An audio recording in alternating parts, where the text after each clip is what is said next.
Բարև ձեզ, Արար YouTube-յան ալիքի եթերում հայրենիք գիրակնորյա վերլուծական հաղորդաշարն է։ Ձեզ հետ եմ ես Վարդուհի Ծատուրյանը և իմ զրուցակիցն է այսօր Համերաշխություն կուսակցության նախագահ Սարգիս Ավետիսյանը։ Բարև ձեզ, պարոն Ավետիսյան։ Պարոն Ավետիսյան, հերթական անգամ մենք տեսնում ենք, որ նախորդ շաբաթ խորհրդարանում քննարկումներ են և քննարկումները կարծես թե ոչնչով աչքի չեն ընկնում, փոխադարձ մեղադրանքներ և վարչապետը այս անգամ այդ հարթակը դարձրել էր նախընտրական քարոզարշավի նման մի չեմ կարող արդեն անուն գտնել դրան։ Ինչ եք մտածում առհասարակ, երբ նա անդրադարձ է ունենում 3 ընդդիմադիր թեկնածուներին, որոնք նախընտրական այս փուլում պիտի մասնակցեն, դեռ չսկսած գործընթացները արդեն հստակ տեսնում ենք ինչեր է կատարվում։ Այո, ցավոք սրտի Հայաստանում արդեն ակնհայտ է, որ արդար ընտրություններ չեն լինելու և ընդհանրապես ընտրություններ չեն լինելու։ Այս ինչ որ հիմա կատարվում է, սա ընդամենը միջոցառում է լինելու և դրա անունը դնելու են ընտրություններ և ակնհայտ է, որ իշխանությունները որևէ հնարավորություն չեն ստեղծում, որ իրենց պարտականությունն է, սահմանադրական պարտականություն է, որ իրենք պարտավոր են ստեղծել հավասար պայմաններ քաղաքական ուժերի համար, որ այդ ուժերը իրենց գործունեությունը ծավալեն։ Բայց մենք ինչ ենք տեսնում։ Մենք տեսնում ենք, որ բացարձակապես դա չի պահպանվում և իշխանությունը ունենալով լծակներ, այդ լծակները օգտագործում է քաղաքական ուժերի դեմ, ընդդիմադիր քաղաքական ուժերի դեմ նկատի ունեմ։ Տեսեք, սա ուղղակի պետք է օրինակով ասել, ոնց պետք է դա մատուցվի և ոնց դա պետք է կազմակերպվի։ Պատկերացրեք, ընտրությունները դա ժողովրդավարության ամենամեծ ցուցիչն է։ Եթե կարողանում եք նորմալ ընտրություններ անցկացնել, դա հենց ժողովրդավարությունն է։ Օրինակ եվրոպական երկրներում տեսել եք, որ 1-2%-ով ընդդիմությունը հաղթում է իշխանությանը և իշխանությունը հանգիստ հեռանում է։ Դուք ոնց եք պատկերացնում Հայաստանում, եթե ենթադրենք 1% ավել ընդդիմությունը հավաքի, այս իշխանությունը տալու է իշխանությունը, հանձնելու է ընդդիմությանը, այսօրվա քաղաքական մեծամասնությունը այսպես կոչված։ Բնականաբար ոչ։ Եվ ամեն ինչ անում են, որ դա տենց չլինի, և այն տեղական ինքնակառավարման բոլոր ընտրություններում, որտեղ ընդդիմությունը ինչ-որ ձևով հաղթել է, տեսել եք նրանց հետ ինչ է լինում։ Կամ ձերբակալվում են, կամ կյանքից հեռանում են և այլն։ Հիմա էլ այդ նախադրյալները կան։ Այո, եթե տեղական ինքնակառավարման պրոցեսում իրանք այդ ձևով են վերաբերում, դուք պատկերացնում եք հիմա գլխավոր իշխանությունը իրանք հանկարծ ինչ-որ 1%-ի պատճառով զիջեն։ Բնականաբար դա ես պատկերացնում եմ, որ դա տենց չի կարող լինի, հետևաբար իրանք ընտրությունները արդեն ըստ էության կեղծում են և այստեղ ոչ մի հետաքրքիր ու դրական բան չկա։ Պատկերացրեք այսպիսի մի բան. կա շուկա, որտեղ քաղաքական ուժերը պետք է բերեն իրենց, այսպես ասած, ապրանքը, իրենց գաղափարախոսությունը, իրենց մոտեցումները շուկայում հանեն վաճառքի։ Հասարակությունը պետք է գա, նայի, տեսնի, որի ապրանքն է լավ, այդ ապրանքը ինքը վերցնի։ Բայց եթե շուկայի տնօրենը միանգամից ասում է, որ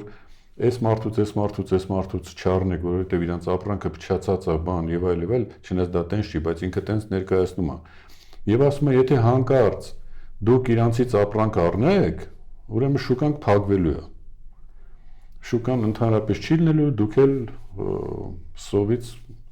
կորելու եք։ Ու անընդհատ այդ ճնշումը գործադրում է։ Այդտեղ ինչ արդար ընտրության մասին է խոսքը։ Կոնկրետ ստիպում են, որպեսզի սպառնում են հասարակությանը, որպեսզի հասարակությունը անի այն, ինչ որ իրանք ուզում են։ Ոչ միայն իրանք են դա անում, այլ իրանք նաև հավանաբար իրանց ուղարկած պասերով, այսպես ասած, մեր թշնամի պետություններն են սկսել այդպես զբաղվել։ Իհարկե ճնշում է, դա ուրիշ էլ ոնց պետք է լինի։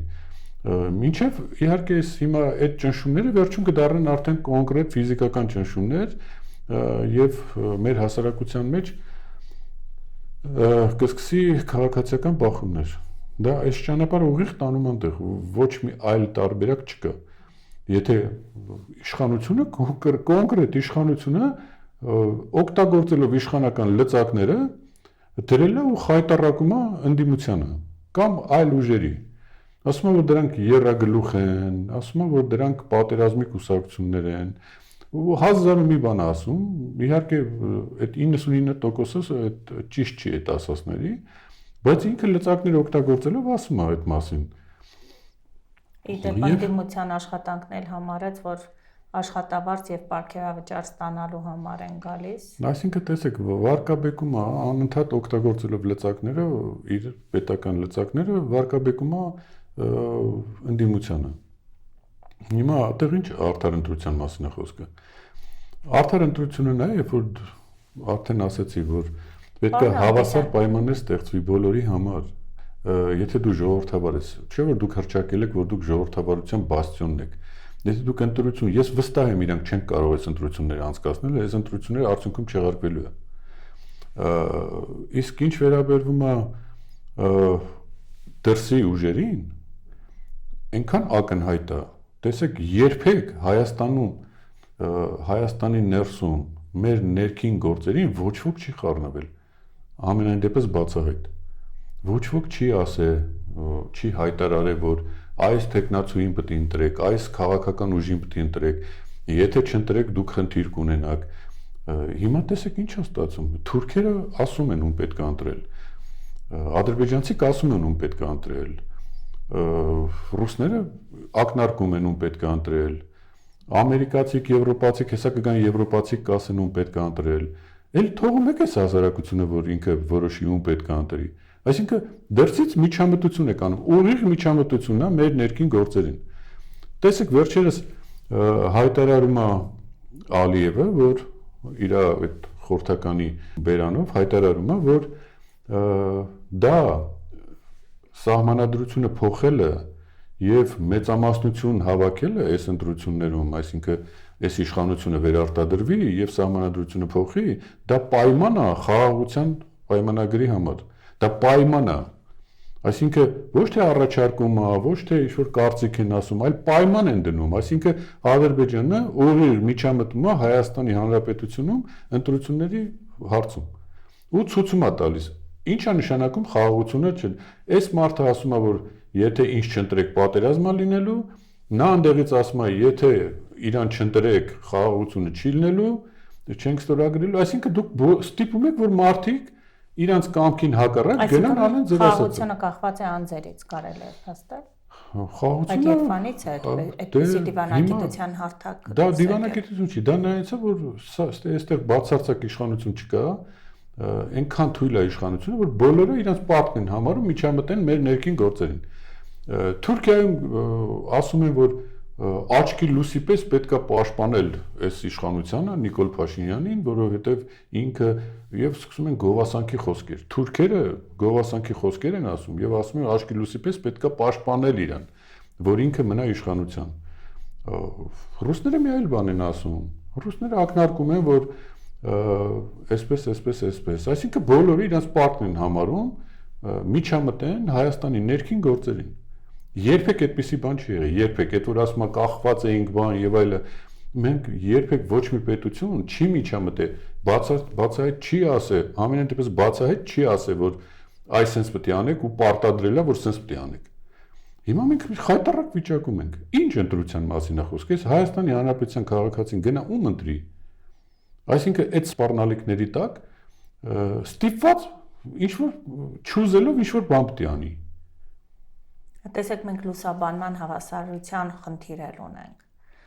երբ քաղաքական գործիչներին ոչ մեկ կարծես թե մի հատված կա հստակ, որ լուսաբանվում է, մյուս հատվածը բոլորովին չի լուսաբանում, այսինքն այլ կարծիք չեն լուսաբանում։ Կան 3 ընդդիմադիր կուսակցություններ այս բան եւ իշխող թեւ կարծես թե մնացած բոլոր քաղաքական գործիչներ եւ այլն կարծես թե եթերներում ոչ էլ երևում են ու կան։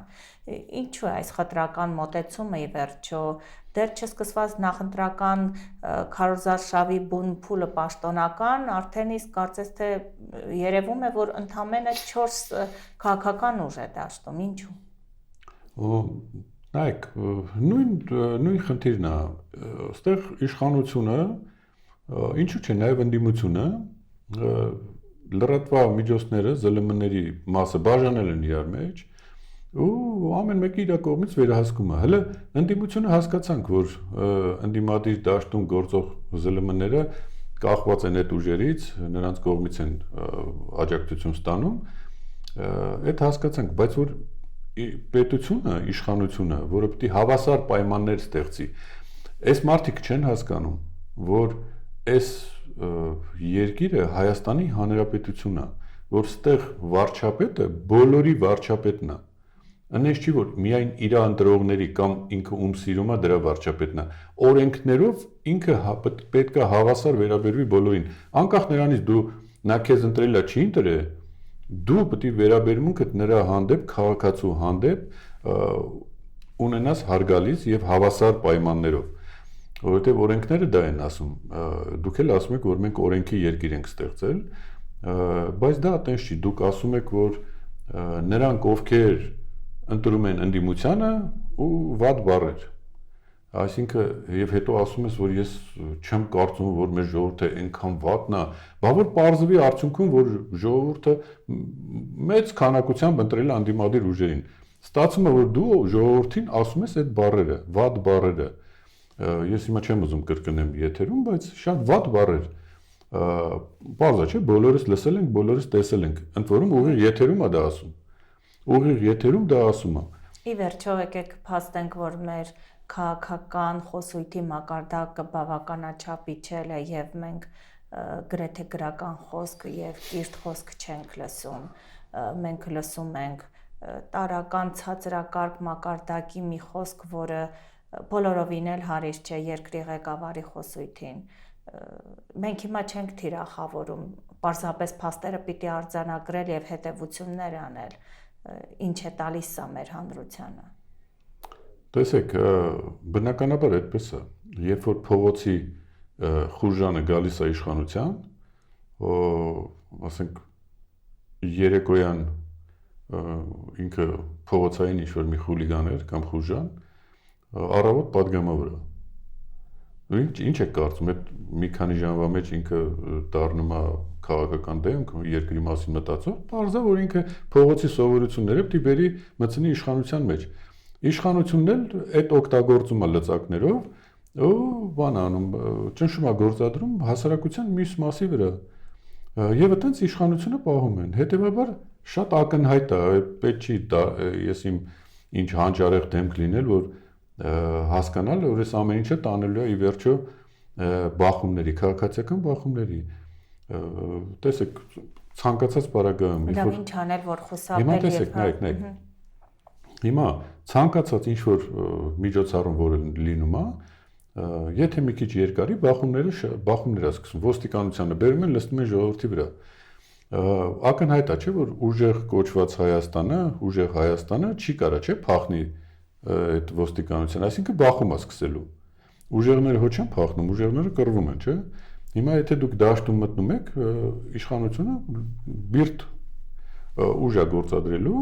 դե ուժեղներն էլ դի պատասխանը դրան ու սկսելու է տուրու դմփոցը Հայաստանում, որը դա անընդունելի է մեր հասարակության մեջ հիմա։ Բա ինչ ենք մենք ասում համերաշխություն, ինչ ենք խոսում համերաշխության մասին, հենց այնպես բառ չի խո։ Ինչ ենք անընդհատ դիմում վեհապարին, որ վեհապարը նախաձեռնի, որ այս process-ը հիմիկվանից կանխվի, որովհետեւ հետո երբ որ սկսեց, դրա դեմը ոչ ոք չի կարող առնի։ Ոչ ոք չի կարող առնի։ Ու շատ վտանգավոր կլինի մեր հասարակության համար, ու արդյունքում ինչ է ստացվելու։ Այն երկրները, որոնք խիստ բան են, շահագրգռված են Հայաստանի ընտրություններով, դրանք մտնելու են Հայաստան, միջամտելու են Հայաստանի գործերին։ Արդեն ուղղակի ֆիզիկապես են մտնելու, կլինի իրանց զորքով կմտնեն, այլ ձևերով կմտնեն, որպեսզի իրանց տեսակետները պահեն։ Եթե մենք չկարողացանք ճիշտ հունի վրա դնել այս ամեն ինչը, այդպես է ստացվելու հիմա։ Պարոն Ավետիսյան, այնպես է ստացվում, որ մենք սահմանադրական ինքնիշխան սուվերեն տարածք չունեցող մի պետություն ենք եւ այստեղ բոլորը կարող են այս սահմանագծերը ով ջնջեց ու ինչու համար սա արվեց, ինչու թույլ տվեցին այսքան իջնել, ի վերջո սա պետություն է, որը ունի իր ինքնիշխան, ինքնուրույն տարածքը, իր սուվերեն օրենքներն ու ներքին աշխարհակարգը ի վերջո։ Դե դա ուներ։ Եթե մի պետություն իր սահմանադրությունը, իր մայր օրենքը ուրիշ պետության դրդմամբ կամ ստիպողաբար փոխում է, այդ երկիրը այլևս գոյություն չունի։ Փոխում, այլ նոր սահմանադրություն նկատի ունեմ, նոր սահմանադրության մասին է։ Ընդհանրապես մենք սահմանադրության բարեփոխմանը մենք կողմ ենք, մեր քաղաքական ուժը դրան կողմ է։ Ամբողջությամբ նոր սահմանադրության մասին է խոսքը։ Մենք օրինակ միացել ենք պարոն Հայրիկյանի կողմից առաջարկող այդ սահմանադրական բանին, փոփոխությանը, բացարձակ ժողովրդավարության հետ կապված,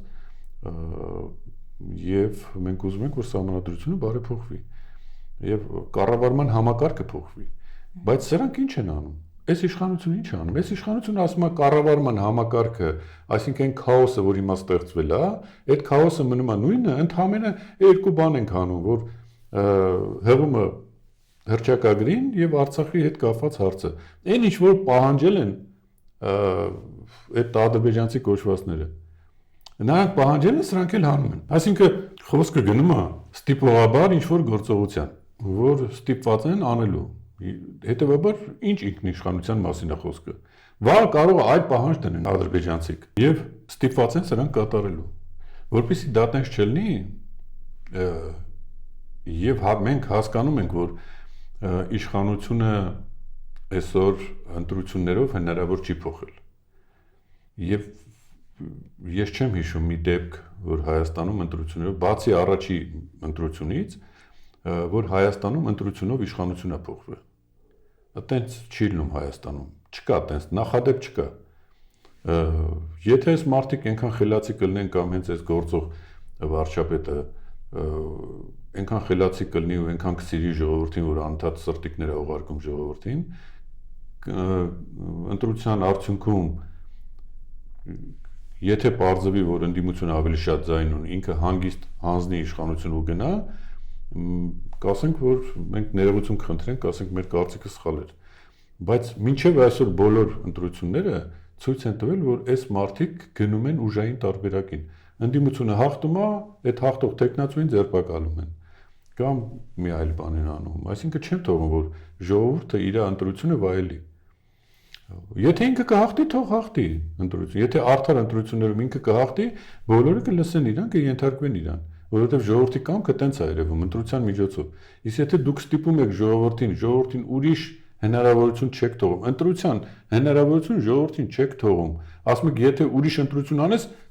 տեսեք, պատերազմ եք ստանալու։ Այսինքն մարդուն ստիպում եք, որ թողեք ինքը որոշի։ Դուք չեք այտենց ճնշումներ գործադրում։ Մենք ասել ենք ինչ անենք, մեր ասածը նույնն է, անընդհատ մենք նույն բանը ասում ենք, այս ձևով հնարավոր չի։ Դրա համար մեր կուսակցությունը, մեր վարչությունը նախ որոշեց, որ այս ձևով ընտրության գնալ, մենակ գնալ ընտրության, դա անիմաստ բան է։ Ակնհայտ է, մենք 4%-ը կհավաքեինք ու կանցնեինք, անցողիկ բանը կանցնեինք, որովհետև դրա բոլոր նախադրյալներ ունենք։ Բայց հարց է առաջանում, այս վիճակով գնալ, նորից պառակտել, նորից ինչ-որ ձայներ փոշիացնել, այս իշխանության օգտին առնելու։ Հետևաբար մենք առաջարկեցինք, որ պետք է քննարկումները շարունակել, հանդիպել այդ հիմնական քաղաքական ուժերի հետ, մի հատ հասկանալ իրանք ոնց են պատկերացնում այս ամեն ինչը։ Որ այդ ընտրության մասնակցել, ասենք իշխանական աթոռ, падգամավորի աթոռ ունենալը չի հարցը, բայց հետո ինչ եք անելու։ Ոնց եք կառավարելու երկիրը։ Այս մեր հասարակության համերաշխությունը, մեր համար գլխավոր լոզունգը համերաշխությունն է։ Եթե համերաշխություն չկա, ոչ մի բան չի ստացվելու։ Մենք ոնց այդ համերաշխությունը բերենք հասարակության մեջ, ոնց հիմնավորենք, ոնց անենք, որ պետությունը ինքը նպաստի համերաշխությանը։ Պետության առաջի դեմքը ինքը պետք է նպաստի, որ երկրում համերաշխություն լինի։ Եվ այդ կամ հոգևոր առաջնորդը պետք է անի, կամ երկրի ղեկավարը, կոնկրետ վարչապետը։ Իսկ շատ լավ կլինի, որ երկուսով էլ նույն բանը անեն, երկուսով էլ նպաստեն, որ երկրում համերաշխություն լինի։ Ես նախագահի մասին չեմ խոսում, որովհետև նախագահը եղած չեղած նույնն է, այս սահմանադրությամբ նախագահը ոչ մի բան է։ Երբևիցե Համերաշխություն կուսակցությունը օրինակ առաջարկ արել է վարչապետին։ Մենք գրեթե միշտ անում ենք այդ առաջարկը, իրանք էլ լսում են, ես չի որ չեն լսում, բարձրապես իրանք ասում են, որ իշխանությունը մեր ձեռքում է, մենք չենք տա իշխանությունը։ Մենք չենք տա, ու սկսում են վարկաբեկել ընդդիմության։ Լավ, հələ մասին են խոսում, իսկ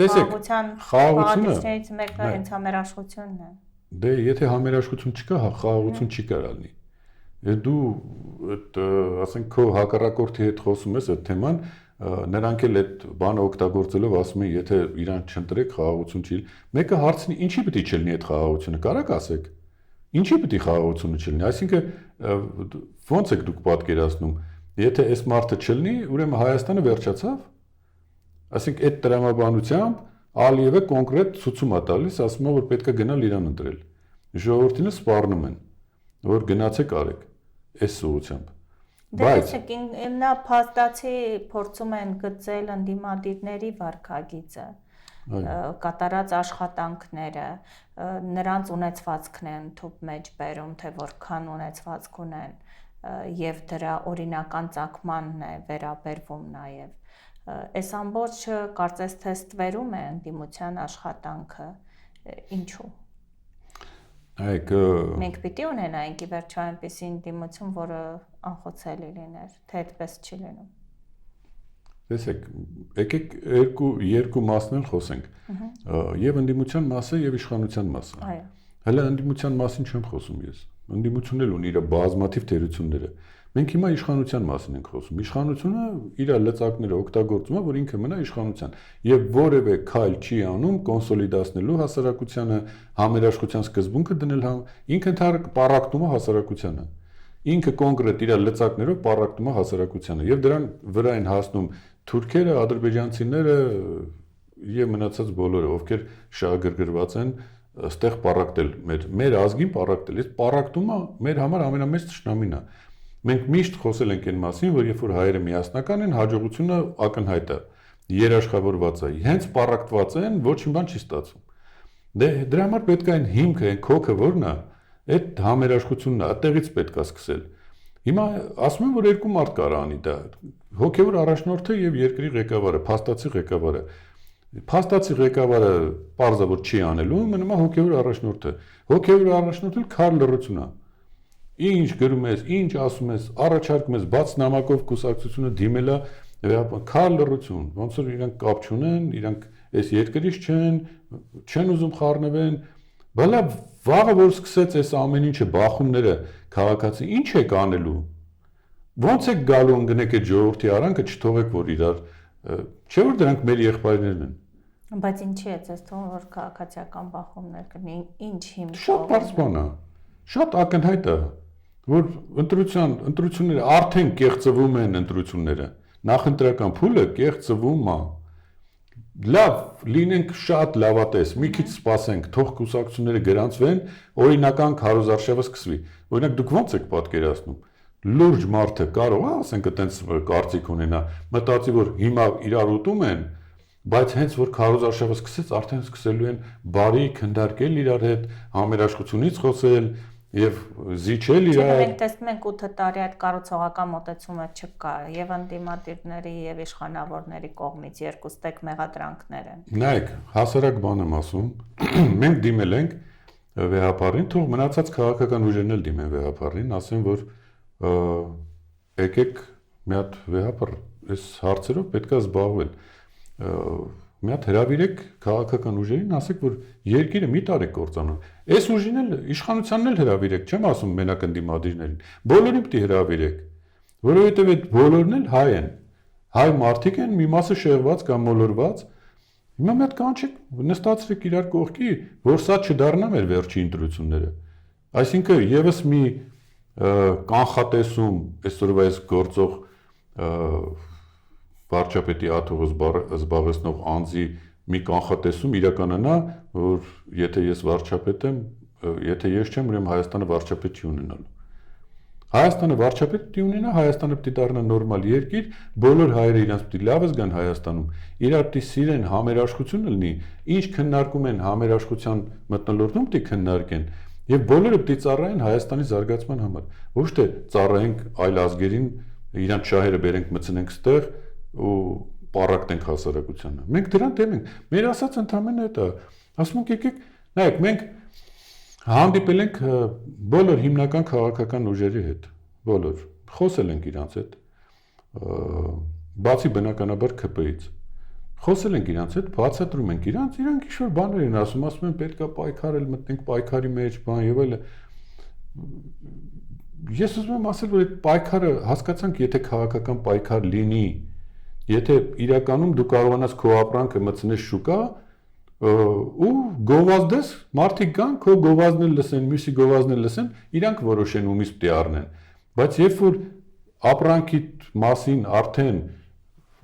ասում են ամեն ինչ եւ փնովում են, սպառնում են, որ դու քո ապրանքը չհանես շուկա, այդտեղ ընտրություն չի կարող լինի, արդեն ժողովուրդը ստիպված խախտվում է սահմանադրական իրավունքը մեր ժողովրդի։ Այս ամեն ինչը շատ սիրուն ձևակերպել է բանը ազգային ինքնորոշում միավորումը իր նախագահով։ Եվ ասում է, որ այս ամեն ինչը ինչ որ կա, սահմանադրությունն է մեղավոր, որովհետեւ այդ սահմանադրությունն է բերել այս վիճակին, որ հիմա այս մարդիկ sense անսահմանափակ իշխանություն են ստացել, մնացած ուժերն էլ մնացել են խաղից դուրս եւ կմնան խաղից դուրս միշտ, քանի այս սահմանադրությունն է գործում։ Առաջարկվում է մենք միացել ենք այդ սահմանադրությանը եւ կոչ է անում, որ ասենք ցույց են անում, պիկետ են անում, ինչ որ գործողություն են անում,